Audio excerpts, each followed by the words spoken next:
See, I'm in a bit of a different setting today. Obviously I'm out in Turkey. Just enjoying this sun, enjoying this weather, and but still, the work never stops. We still have to get this content out, and I hope everyone's doing well. Guys. Also, when you come through, big up to Saeed. When you come through, big up to Sham. Big up to Reluctant Gamer. Guys, make sure we smash that like button and make sure, again, if you're a newcomer to the channel, make sure you subscribe as well. Yeah, big up, Gamer Man. Beautiful weather. It is. I think at the moment, I think it might be, what, 28, 29 degrees out there in Turkey. It's massive. It's massively, for me, uncomfortable sometimes. But, when I've got a bit of shade, it's not too bad. Big up to Barbara Joseph as well. Yeah, different spot, Gamer Man. Different spot. I'm away. I'm away in Turkey at the moment, man. So I arrived late last night, and as I said, I'm here for a week, man. So it's gonna be a bit of a different scene, different scene. But we still keep the work going, and we still get the content out. So big up each and every one of you for coming through. Saeed says it's also raining in Pakistan. Okay. You know what? To be fair, I wouldn't mind a little bit of rain now, to be honest with you. But yeah, it is what it is, guys. Guys, as I said, if you're coming in there, make sure you smash that like button and subscribe to my channel at GavGoesIn. So yeah, guys. Any news, guys? Any news? Any football news lately? I've seen a couple of things. Obviously, I was traveling last night, so I didn't have the chance to view any football news. So if you guys got any updates, make sure you smash that in the chat.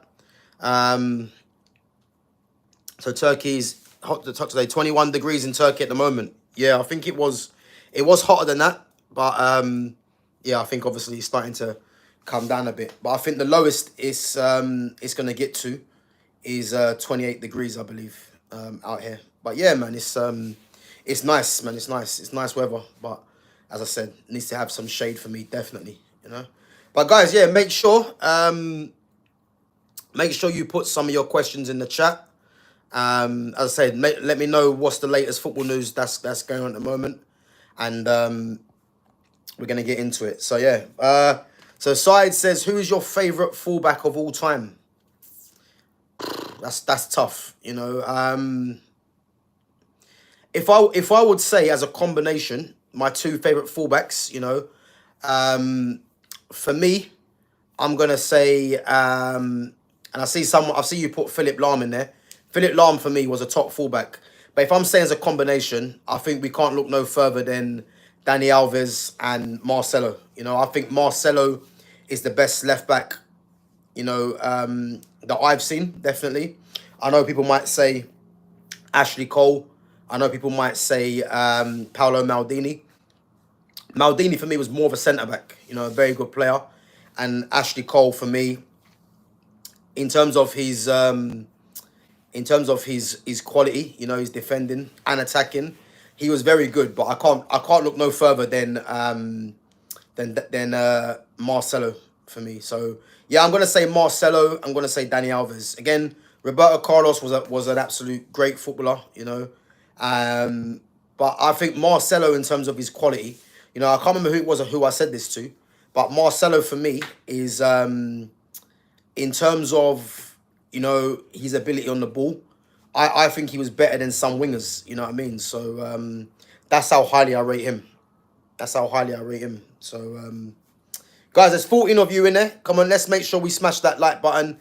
If you enjoy the content, give me your questions. And again, put in the chat, guys, what's the latest football news?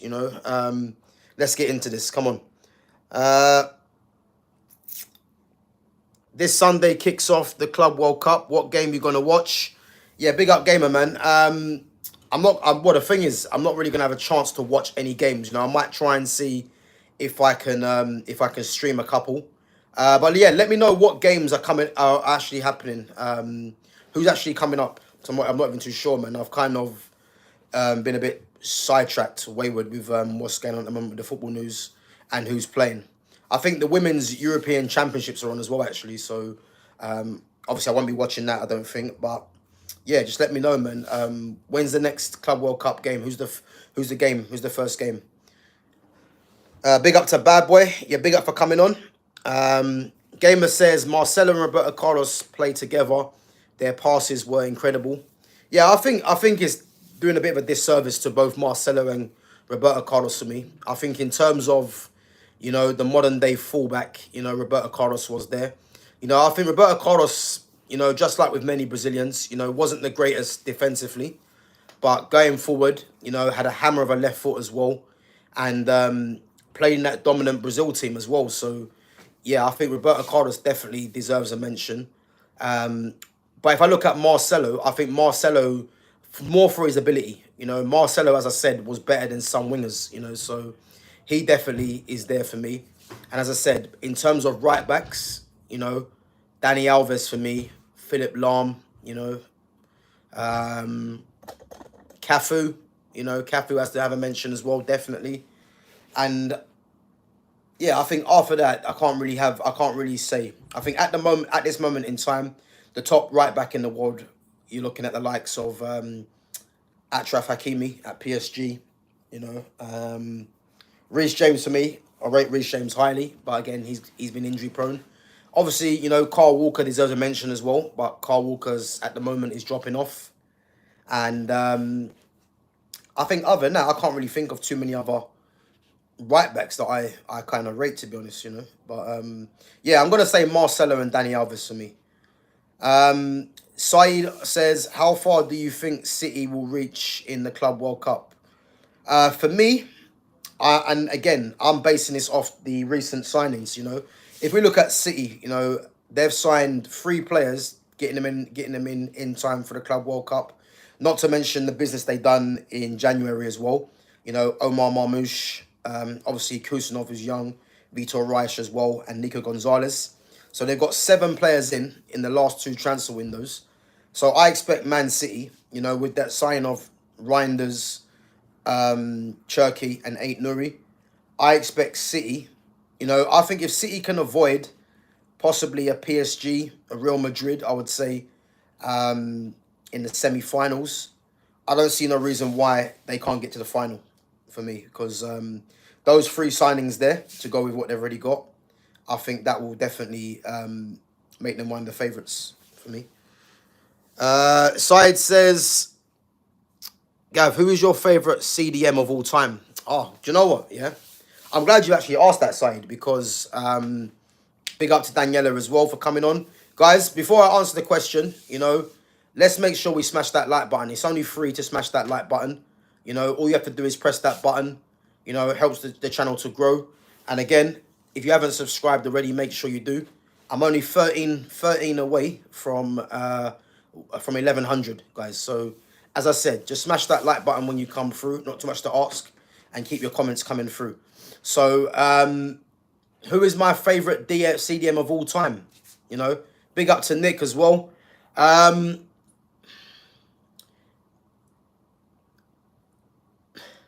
Do you know what? I'm not even sure why I'm even thinking, because I know who it is, but I'm just trying to have a look and think who else is out there.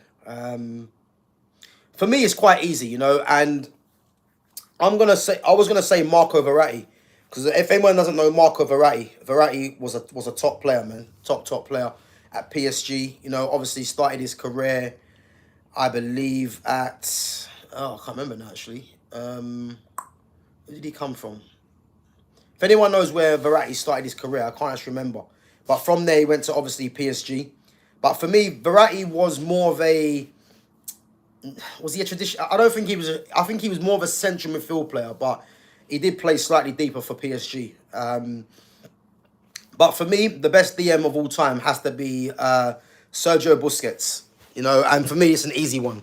I think Sergio Busquets, for me, is... And this is how highly I rate Busquets. Busquets for me is the Messi of his position. I think he was that good. Press resistant. Intelligent. And the thing with Busquets had no pace, no strength. But the thing with Busquets, you couldn't get the ball off him because he was just one step ahead. And again, him and that Barcelona team with Iniesta and Xavi together, and obviously later it was Rakitic. Fabregas in there at times as well. you know, he was the one constant, man, and he was a top player for Sergio Busquets. You know, there's no surprising why he's won everything that the game has to offer in terms of trophies. You know, for me, he's someone that could have easily as well won like a Ballon d'Or, but as we know with the Ballon d'Or gets awarded to players with numbers, more or less, you know. But I rate Busquets highly, man, very highly. I think he's by far, you know, the best DM I've seen. You know, I can't think of anyone really that comes near him. You know, and people will say, you know, if he played in England, you know, he wouldn't have, you know, had it his own way in England. I disagree because again, if you take out Rodri and you put in Busquets, Busquets is doing the same job. You know, obviously Rodri's more powerful, but Busquets just knits everything together. You know, as I said, for me, he's the Messi of his position. You know, he's that good. So yeah, I'm gonna say Sergio Busquets, man. And again, make sure you put in the comments if there's anyone else you think. Gamer says, who you think's best wing backs today? I mean, it's not really wing backs. I'll say fullbacks. So as a pairing, you know, you can't look no further than Nuno Mendes and Hakimi. I think as a combination, they're the best two in the world right now, easily. I don't think there's no one else that really can rival them. So yeah, them two definitely.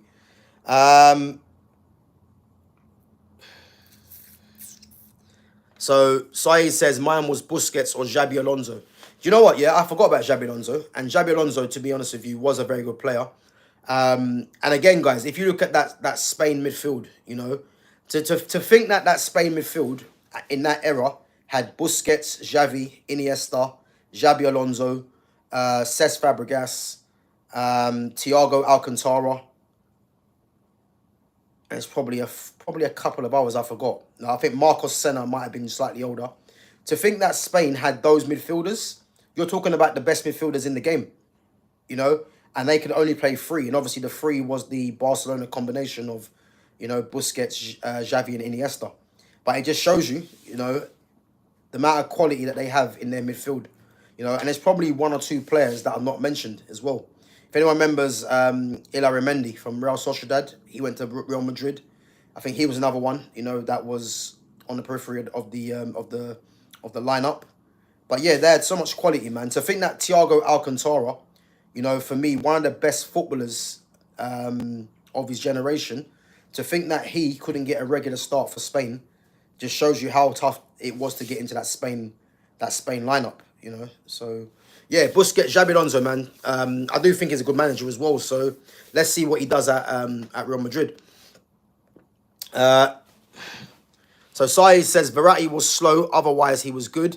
Yeah, but I mean Busquets was slow, but it's the brain, you know. So I think in that position, it's not about how quick you are; it's about how intelligent you are, you know. Because playing in central midfield as a DM, as I said, you got to be press resistant. You know, you've got to have wing mirrors to see who's coming on your blind side. You got to have a very good touch, you know, and most importantly, you got to be disciplined. You know, to want to take that ball at every opportunity. And as I said, Busquets wasn't, you know, he wasn't the most physically demanding players, but you couldn't get the ball off him because he's just too intelligent, you know. And as I said, it's not so much about the pace. I think the pace is more for me a bonus, but as I said, man, Verratti didn't have pace, Busquets didn't, but these definitely were two of the best players of their generation for sure. So yeah, no doubt about that. Saeed says Raja Nainggolan. I remember Nainggolan from Roma. You know, Nainggolan was, you know, was decent, to be fair. He was aggressive. Obviously former Inter Milan player, I believe as well. Yeah, Nainggolan was good, man, but I wouldn't put Nainggolan in Busquets's class personally, you know. But he was a good player. Gamer says, who would you have in your team, Zidane or Busquets? So, do you know what it is? Big up Gamer, man, but it's not really, like, the question you're asking is not really a direct replacement because Zidane was a 10, Busquets was a DM. So, you know what I mean? If you're doing like for like players, then it's more better to do like for like. But Busquets was slightly deeper as a player, and Zidane, as I say, was more of a number 10. So if you was to say who would I rather have, Busquets or, you know, or Xabi Alonso, let's say, as you mentioned earlier, then that's more of a good comparison because they're both DMs, you know. But Zidane's a 10, so you can't really compare Zidane with Busquets. But yeah, two great players, man. Daniela says, "How is Turkey? 30 degrees in London. Can only imagine how hot it is there." Yeah, listen, Daniela. It is nice out here, man. But you know, I think for me, as long as I've got, you know, some sort of shade, you know, I don't mind it too much. I think, as I said earlier, I think the lowest temperature it's going to get to, I believe, is 28. You know, I'm not sure what it is now. I think someone said it might be 21. But yeah, I think tomorrow might be hotter, in actual fact. But yeah, nice, thanks, man. It's nice. It's just a nice little break as you need, you know. But again, it's only for a week, and I think that week will go quick. So, but yeah, nice, all good. Nick says, yeah, exactly. That's exactly what I said, Nick. Yeah, they're playing different positions. So, yeah, let's do, if we're gonna do a comparison, it has to be a direct position. Yeah, but big up. Said says Spanish midfielders that are retiring are mostly managers now. Yeah, but again, a lot of it comes down to the intelligence. You know, I look at someone like Cesc Fabregas, and I believe Fabregas is going to be a very good manager because he's a very intelligent footballer, just like Xabi Alonso. You know, I think these guys are destined to be good managers. You know, because if you play in the midfield, you know, where, let's face it, it's the heart of the action. You know, you need to be intelligent. You need to be switched on. And I think there's no surprising why Fabregas, Xabi Alonso are managers. You know, I'm trying to think who else there is. Well, Pep, obviously, as well. Yeah, a lot of these Spanish managers, obviously, the Peps and the Artetas are from before. But the likes of Xabi Alonso, Cesc Fabregas coming through now. Yeah, there's no surprising. No surprising whatsoever. You know, I think someone like Busquets, to be honest with you, I can't really see him becoming a manager because I think he's too reserved, too quiet. You know, so yeah, I'm not sure if he can become, whether he's doing his badges or if he's doing something with the youth team in Barcelona, the B team. I'm not too sure, but I think he might be a bit too reserved to be a manager because being a manager, you've got to be quite vocal. You know, so yeah, whether that happens, I'm not too sure. Guys, I will get on to obviously some of the transfer news. Again, if you've got any transfer news, make sure you put that in the chat, and we'll talk about that as well. So Sai says Iniesta should become 1-2. Big up to Agnes 14ish. Yeah, he did. Saeed. Yeah, he plays for Real Sociedad and Real Madrid.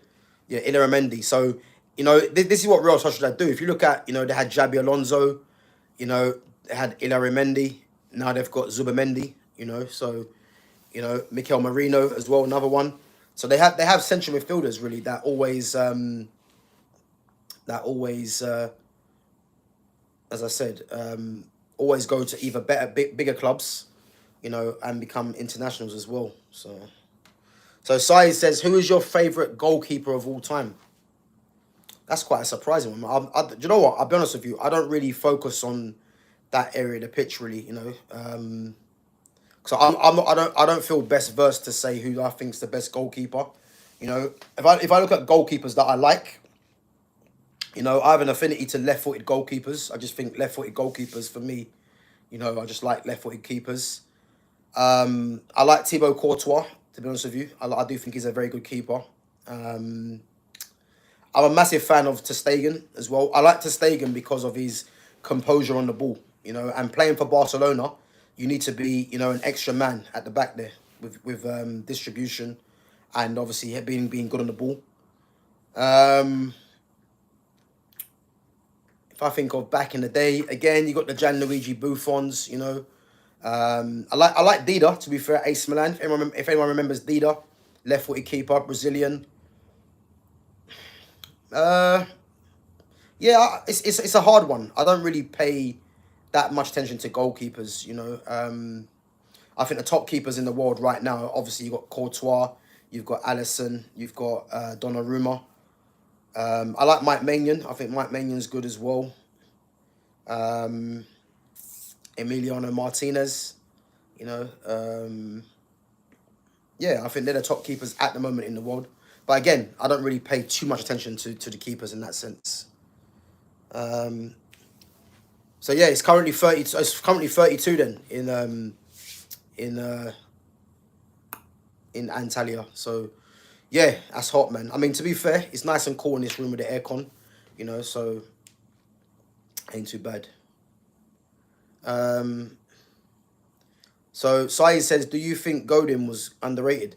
Do you know what? Diego Godin, I think the best way to describe Diego Godin is that he was, for me, the Nemanja Matic, the Nemanja Vidic of his era, I would say. You know, in terms of, if you look at Vidic, you know, Vidic didn't have pace, you know, but was very dominant in the air. You know, aggressive, never say die attitude, a leader, a captain. And I think Godin offers literally all those attributes, you know. Obviously played for Atletico Madrid for years, you know, was part of their successful team as well. So I would say, is he underrated? Not by myself, because I knew how good he was. But I think many people that really don't really know too much about him, they might be saying, you know, who's that, or but I don't think he was underrated. I think anyone that watched Godin, you know how much of a warrior, how much of a good defender he was. And as I said, I think he to me was very similar to Nemanja Vidic, you know. Yeah, well, listen, Nick's just said it. Even Simeone played as a midfielder. If anyone remembers, Diego Simeone was the reason why Beckham got sent off. If you remember, Argentina played England in the, what World Cup was it? Was it 96 World Cup? 96 World Cup? No, I think it was 98. I think it was the 98 World Cup when Michael Owen scored that goal against Argentina. But again, Diego Simeone, you know, wind-up merchant, you know, experienced. Obviously, he, you know, obviously him and Beckham, if anyone's seen the clip, and then Beckham kicks out and gets sent off. And ultimately, that was the undoing for England, in where Argentina, you know, obviously got past them eventually in the end. But yeah, but Simeone, man, like, him as a player is him as a manager. And that's why I look at Simeone, and only certain players, for me, suit him. You know, if we look at the likes of Diego Costa, obviously formerly of Chelsea, he's a typical Simeone player. You know, if I look at Conor Gallagher, funny enough, you know, Conor Gallagher's a Simeone player. You know, even like a Lautaro Martinez at Inter Milan, he's a Simeone player. The one surprising one for me is Anton Griezmann, because Anton Griezmann is the most unlike Simeone player that I've seen. But obviously he's got the work ethic, so that kind of works for Simeone, and the quality is obviously as well. But yeah, guys, come on, there's 8 likes. Let's at least hit 10. You know, there's 8 of you watching at the moment. Let's try and hit 10 likes. So Gamer says, John Terry or Rio Ferdinand? For me, I'm gonna say Rio, and that's because, again, I like, it's how I like my defenders to play, really. You know, because for me, John Terry was underrated. You know, in terms of, you know, if you look at John Terry, you know, he can pass off both feet, had no pace but could read the game. You know, he was a leader. You know, a winner as well. But I look at Rio, and I think Rio had what John Terry had in terms of reading the game, you know, in terms of his technique as well. But he had the added incentive of, you know, having the pace over John Terry. And for me, that just takes him above John Terry, you know. And again, it's a toss. It's a toss of a coin, really. But I'm gonna say Rio Ferdinand for me, you know. So. But yeah, guys, big up all your questions. As I said, there's 9 of you in there. Make sure you smash that like button and subscribe to my channel at GavGoesIn. So, Victor Gyokeres, guys. And again, if anyone's got any latest news, make sure you put that in the chat. So obviously Gyokeres, You know, there's obviously been a standoff between him and Sporting Lisbon. And the funny thing is, I actually knew this was going to happen because all this gentleman's agreement nonsense, you know, these things are never a guarantee. You know, whenever I hear this player's got a a gentleman's agreement, that's just telling me that, right, you're not going for the price that everyone thinks you're going for, because you got to look at Sporting Lisbon. They're losing their goal scorer, you know, and if they know that he's an in-demand striker where there's a shortage of strikers in general, you know, why would, and the thing is, they don't need to sell him, you know. Why would they say with this gentleman's agreement, okay, we're going to let you go for 60 mil? You know, they're going to be within their rights to say, you know what, it was 60 mil, but we want 80 now. And and the funny thing is, you can't actually blame them because for me, I could always see that happening. You know, I could always see that happening. I mean, he's 27 years of age, you know. As I said, he's a top goal scorer in Europe this season. And they're always going to ask for massive money. So, for me, it's not really a surprise. Obviously, we're hearing that Arsenal are trying to firm up their interest. Obviously, they want Sesko as well. Can Arsenal get Gyokeres? I personally think, I know there's been reports that, you know, Gyokeres might favour United. But I personally think that if Chelsea or Arsenal want Gyokeres, they'll get him. Because with Gyokeres, you know, it's not hard to, for me, agree terms with Gyokeres. I think the stumbling block might be now agreeing terms with the club, because obviously he's not on good terms with the club. But I think in terms of what Gyokeres would require, you know, we're looking at probably 200 grand a week. I think personally, you know, Chelsea and Arsenal could give that to him easily, and even Liverpool as well. You know, I think Arsenal, again, as I've mentioned before, they might have a bit of a tough time trying to get Gyokeres in because they've got Kai Havertz, as I mentioned before, you know, on 280. I think he might be on, yeah, he's on 280. I think Jesus is on 265. And if Gyokeres does come in, he's going to ask for Kai Havertz money. And realistic, and the thing is, you know, he has every right to ask for that because he's older as well, and he's been scoring goals in Europe over the last few seasons, so he has every right to ask for that, really. But whether Arsenal want to upset that wage structure remains to be seen. But for me, I think if Chelsea or Arsenal just, they want to be serious and they actually want him, you know, they've got more to offer than what United can. You know, United can only offer, really, Ruben Amorim, who's his former manager. But those clubs can offer Champions League football and probably better financial package. So, yeah, you have to wait and see on that one. But, yeah, this gentleman's agreement, it was never a gentleman's agreement. You know, I mean, the fact that these things were getting reported, like, that was never going to happen, you know. Because the thing is, Gyokeres could have, you know, he could have been exemplary in terms of his behaviour at Sporting Lisbon. But I think Sporting were always going to ask for more money anyway. And why wouldn't you? You know what I mean? So whether that gets resolved or not, I'm not too sure. Because I think it's going to be... I think it's going to be one of them ones where, you know, it's going to go right to the end. And, you know, do I believe United can sign him? I'm not too sure. I mean... You know, Amarim's there, you know, so that might be that might be why people are looking at that. But if I'm Gyokeres, I'm not going United. I'm going to an Arsenal or Chelsea, because, you know, I think I look at those teams and they've got gaping holes there that he can just go in and fill. You know, so yeah, we'll have to wait and see on that one. United have been linked to Ekatike. Would you go for him or Gyokeres? Yeah, see, I see this news before about Ekatike. The thing with me, I don't know if I believe this. You know, when I keep hearing all these links and stuff like that, to be honest with you, it pisses me off, because it's like, you shouldn't be linked with a player. If you want a player, just put a bid in, or just make it known that you want that player. All these links, I just think they're only coming about because they're trying to push the other club that is interested into putting a bid in. So the other teams can see where they stand, really. You know, but if I look at Ekatike, would I take him over Gyokeres? I probably would. Yeah, I would. Because I look at Ekatike and I think potentially, you know, he's got more room for progress. And again, let's not forget, Ekatike is a former PSG striker as well.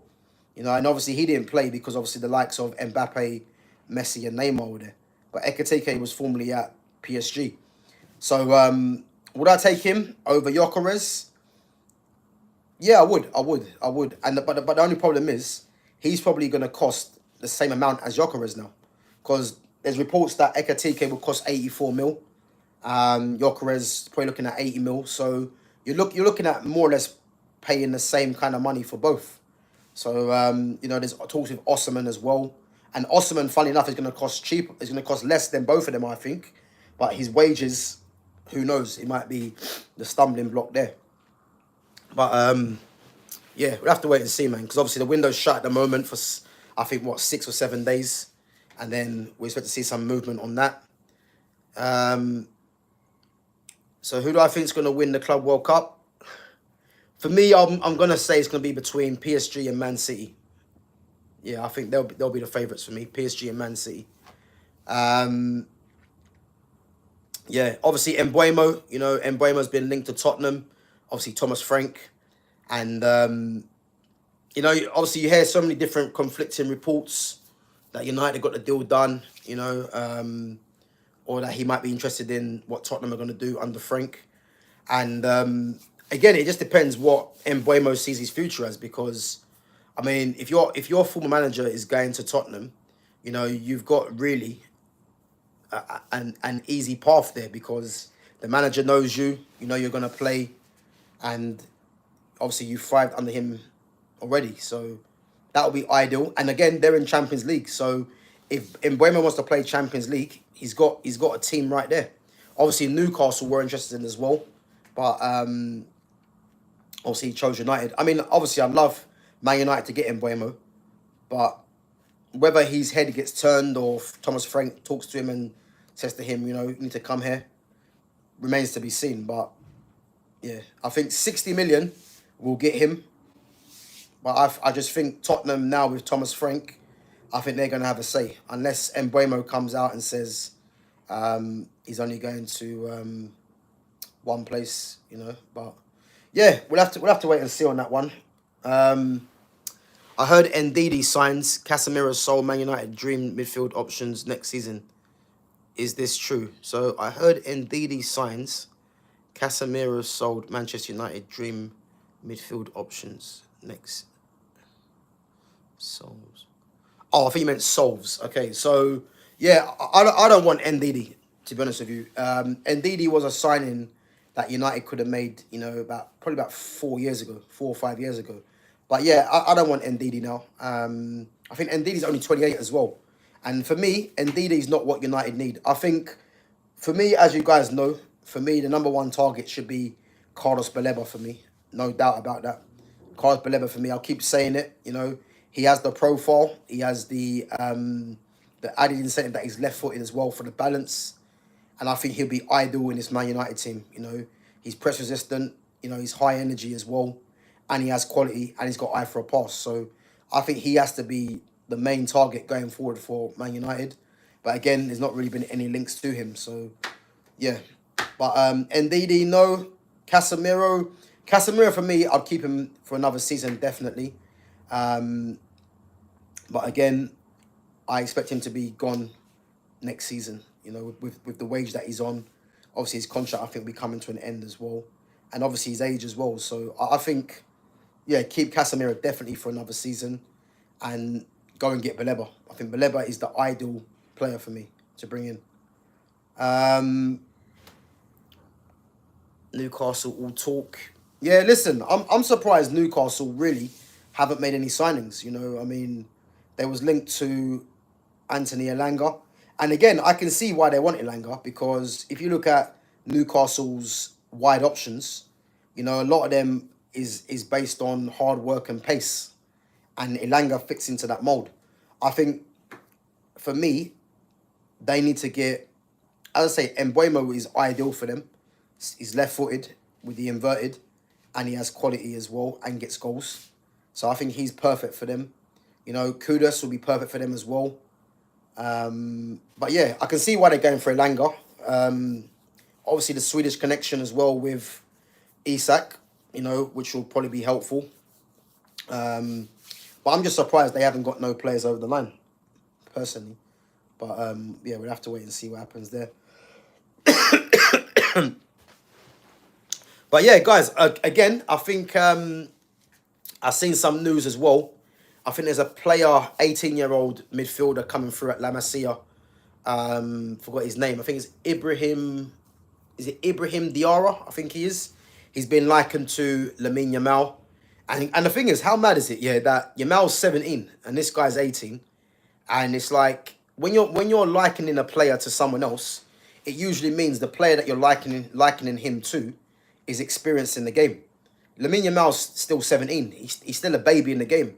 But yet you're getting players that are likened to him, which shows you, you know, the level that Lamine Yamal's on. And he's been likened to Yamal. He's been likened to Rivaldo as well. If anyone knows Rivaldo, you know, former Barcelona player as well. What a player. Brazilian. And so Ibrahim Diarra, I think his name is. He's been likened to both players.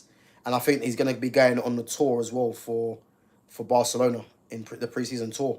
So, again, you could have another player coming through, left-footed as well. And a clone of Lamine Yamal. Obviously, I've not seen too much of him, but by some reports, they're saying that he's good. So I'll be keeping a lookout for that as well. And maybe I might even do a next gen 50 on him as well, and see what he's like. So yeah, that'll be a player to watch. Gamer says we need right winger, centre mid, centre back, right back, striker to get top 4 next season with Champions League next year. So yeah, but this is the thing, Gamer. Yeah, you're talking about 5 players there. I can't see Newcastle signing 5 players. You know, I think you'll be lucky if they get 2 players in, but definitely not 5. You know, because obviously PSR and that as well.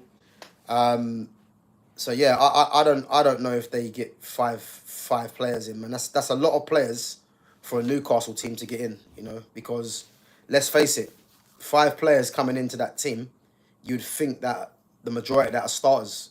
So yeah, I can't see that. I think 2 at best, but it is surprising why there's no links to players at the moment, you know, but we'll have to wait and see on that one.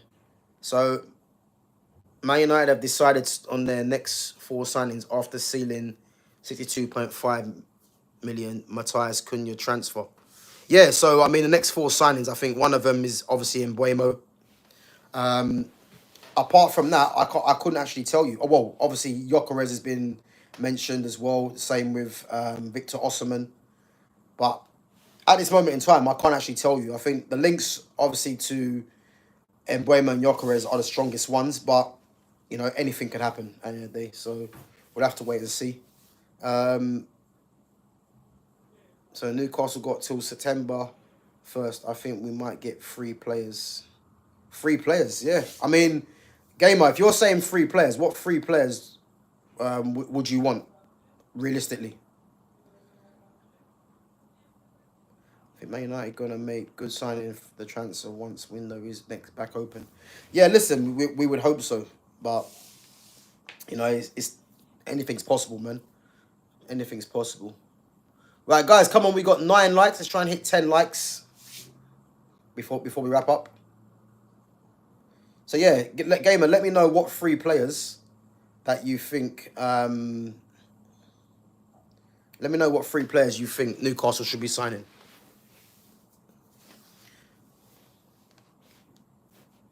I'm not sure what 3, to be honest, bro. I can only watch new... Okay. Yeah, cool, okay. I mean, yeah, 3 players, they get 3 players in. That'll be good business for them. But, yeah, I think 5's pushing it a bit, man. Definitely pushing it. But, guys, listen up. Obviously, I've not had too much sleep since I've come here. You know, I think you guys can probably tell right now my eyes are starting to play up.